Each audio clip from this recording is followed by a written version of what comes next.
Hey everyone, welcome back to our channel.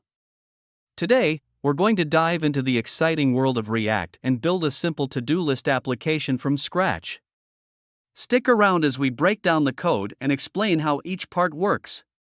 We start by importing the necessary modules and styles, including React, useState, and useEffect hooks, as well as our custom style.css.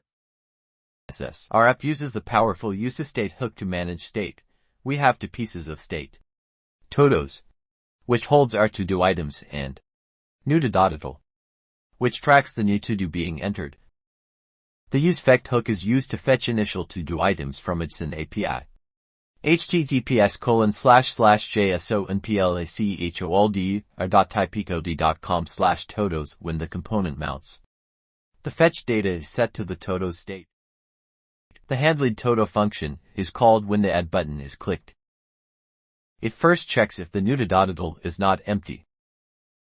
If not empty, it makes a post request to the API to add a new to-do item with the given handleDeleteTodo.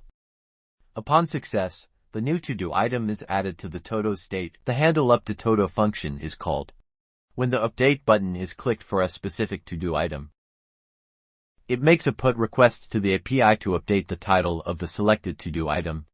After the request is successful, it updates the Todos state to reflect the change. The handleDeleteTodo function is called when the delete button is clicked for a specific to-do item. It makes a delete request to the API to delete the selected to-do item. Upon success, it updates the Todos state to remove the deleted item. The JSX code in the return statement defines the structure of the application's user interface. It displays a header, a form for adding new to-do items, a list of existing to-do items with update and delete buttons, and a footer with a copyright notice. The map function is used to iterate over the Todos array and render each to-do item as a list item.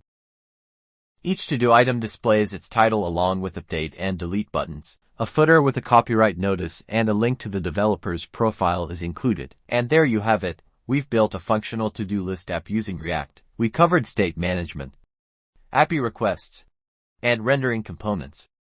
If you found this video helpful, don't forget to like and subscribe for more exciting tutorials. Thanks for watching, and happy coding. If you enjoyed this video, check out our other tutorials for more web development insights. Don't forget to hit that like button and subscribe to our channel. Happy coding.